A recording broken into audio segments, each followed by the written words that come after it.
Hey guys, Matt aka Martin here, and today I'm going to be taking you through the beginning steps of how I mix my music using Ableton Live. This has been a bit of a requested topic, and seeing as it's a fairly in-depth one, it'll probably be running over the course of a few videos, with each video covering a different aspect of mixing. Before we get into the rest of the video, I'd just like to announce that tomorrow I'm going to be releasing the 4th EP from my Weekly Beats collection. If you haven't checked out the previous 3, you can find them on my SoundCloud and Bandcamp pages, and I'll also put links to them down in the description below. Alrighty, without any further ado, let's jump right in. Okay, so I've got an Ableton Live session open up here with a short 8-bar loop that I've just quickly put together. The loop at the moment is completely unmixed, and I'll just play it for you now so that you can get a feel for what it sounds like.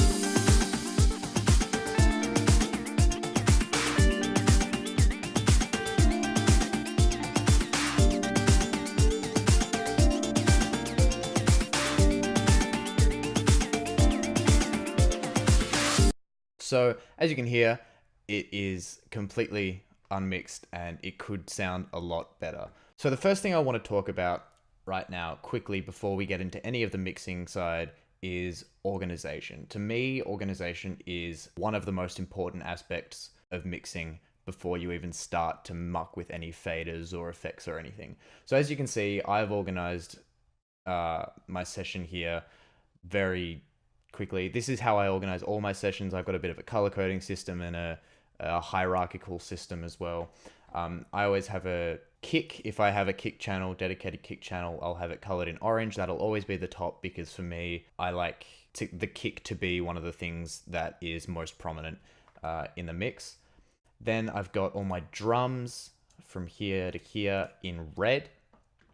My melodic and harmonic kind of synths and instruments and stuff in green. Depending on how many instruments I have, sometimes this will be broken up even further using colors like light purple and pink and stuff like that. Then I've got my bass here in blue, and then my effects like noise, risers, field recordings, and a bunch of other stuff like that in white down at the bottom. So I'm going to open up the session view here really quickly just by pressing tab.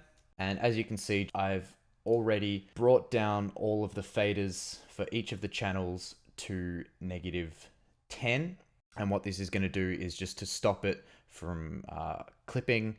This is, some people run it into the red in the master in Ableton, which is okay when you're just working with it, but when you're mixing it down, you want to mix it down so it's peaking at around between -6 and -3, because if you're sending it out for external mastering, that's generally what the mastering engineers like to see, that it's peaking between -6 and -3 decibels. So what we're going to start with is just basic balance. So I'm going to first of all balance all the drums. So I'm gonna just solo all of these, and then we're just gonna give it a listen. So to me, the kick is a little bit quiet, so that could come up.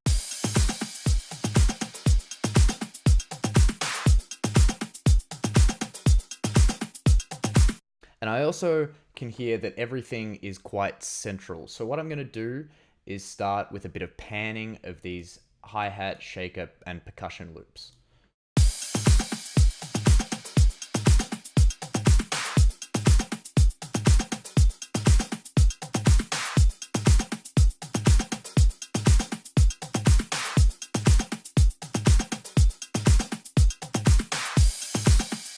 And you can hear already that's much nicer to listen to because it's far more spread in the stereo spectrum. Let's just muck around with the balancing a little bit more.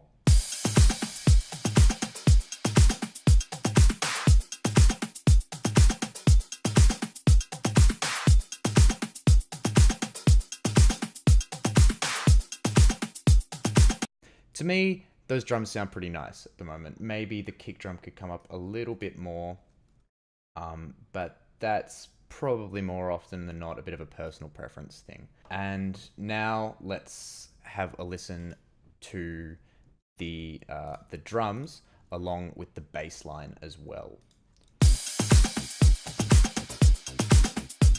So you can hear that the bass line is super quiet and pretty much not even existent at the moment. So what I'm going to do is just switch views for a second, open it up, and you can see here that in the clip volume, it is super quiet. So I'm going to open up here. I'm going to press Shift and Tab with the clip selected to bring up the clip window down the bottom, and then see this little slider over here. This is the clip gain. So I'm going to drag this up to probably about 10 decibels, and then I'm going to play it to hear what it sounds like.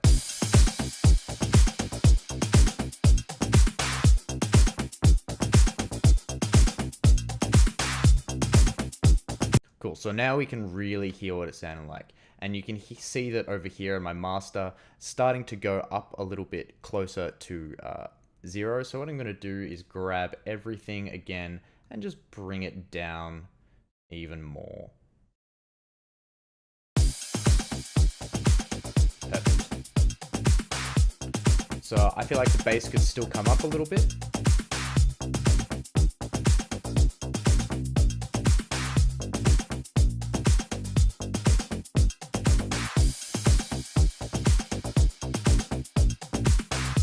This is sounding pretty good. And now let's move into the synth or instrument aspects as well. So let's bring them all in. Actually, let's bring them in one at a time. So let's listen to the chords with it all.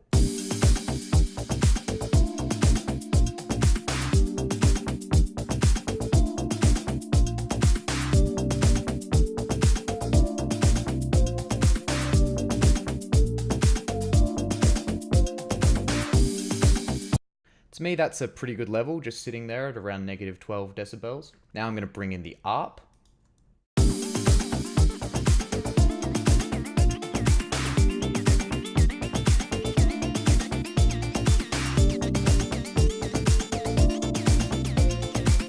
To me, that's sitting there pretty well. And now I'm going to bring in the guitar.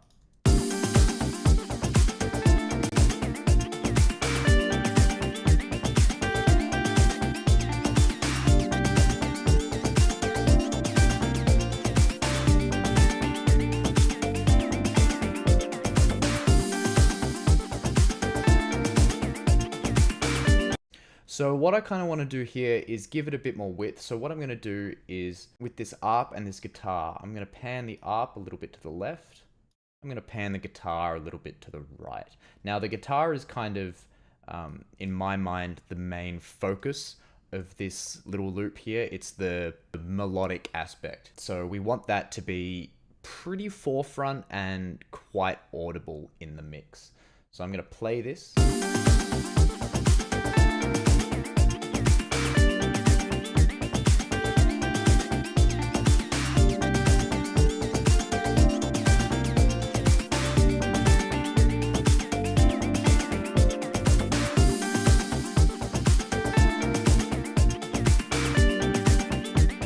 That's sounding pretty good to me.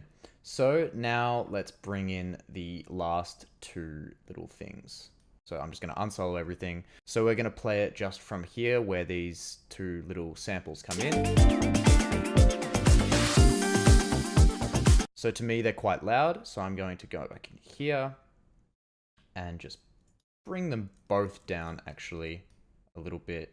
And seeing as they're both playing at the same time, I'm going to do a bit of a similar thing here like I've done with the ARP and the guitar and the hi-hat and shaker and percussion loops, and just pan them left and right.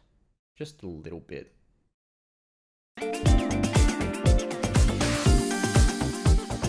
So to me, this reverse 1 here is still a lot louder, so I'm going to bring this down.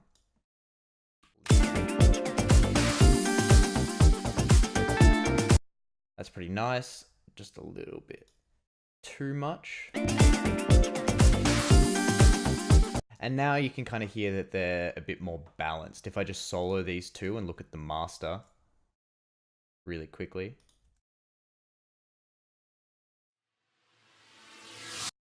They're kind of hitting the same peak. Like with both of them together, it's pretty flat, but it still has the stereo width that we wanted to get from it. So this has just been using just volume and pan controls, and it already sounds so much better than the original did. I'll play it to you now.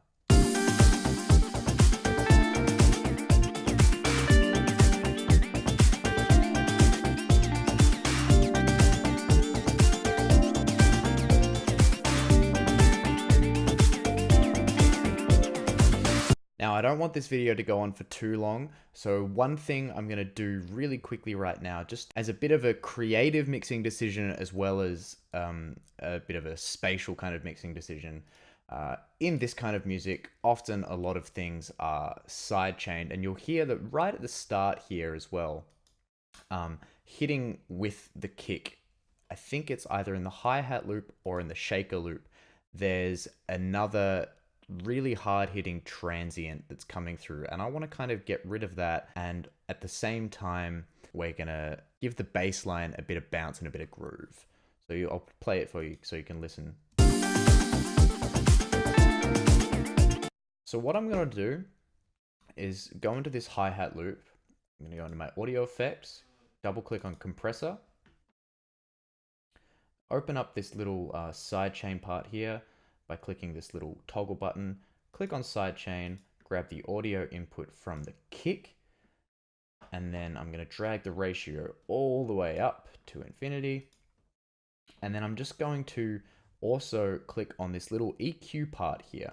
And what this does is it EQs the incoming signal of the kick so that whatever is left after the EQ is applied to it is what's triggering the compressor for the sidechaining.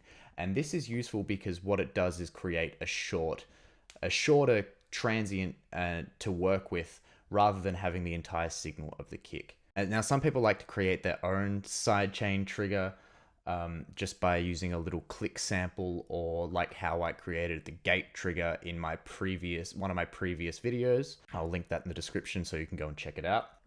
But this way, to me, it's quicker, and it also helps kind of tie the track together because you're sidechaining it to something that's actually audible in the track.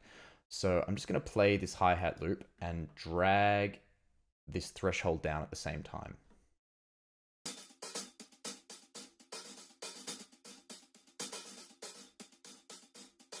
Now I'm going to play it along with the kick.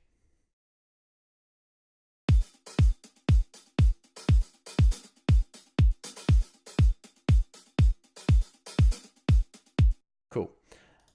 Now let's just play the whole thing.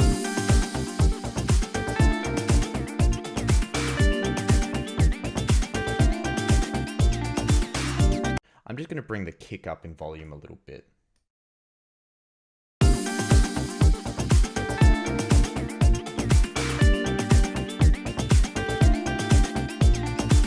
And you can see over here that we're coming back up to about -2. So I'm just going to bring everything back down again.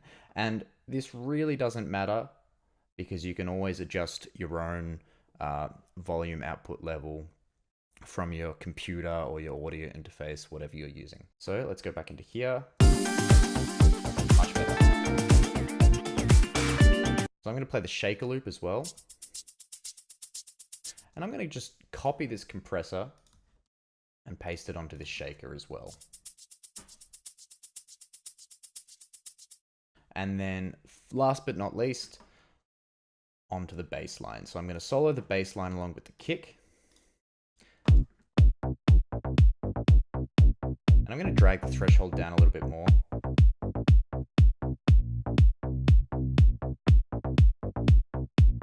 And it just gives it a bit more groove and bounce along with the track. You can also play around with the release time as well. You can give it a little bit more release.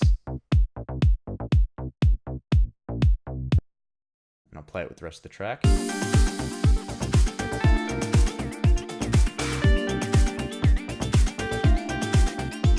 And just to compensate for this, I'm going to also bring it up a little bit in volume.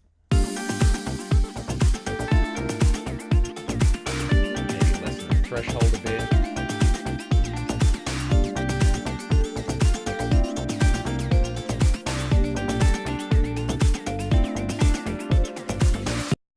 Perfect. So to me, that's sounding pretty good without the use of any compression or EQ or anything like that. So in the next video, we'll probably go over some compression and EQ and some more kind of finer details, things, fine-tuning the sounds so that they work well with each other and they each have their own space in the mix. That's it for this video. I hope you enjoyed and found it useful. And one thing I want you to remember is that Like everything else, mixing takes a lot of practice, and even I'm still constantly learning and improving. Please make sure to like, comment, and subscribe, especially if you want to catch the next video in this series. And as always, let me know what type of videos you'd like to see more of in the future. Thanks so much for watching. My name is Martin, and I'll see you in the next video.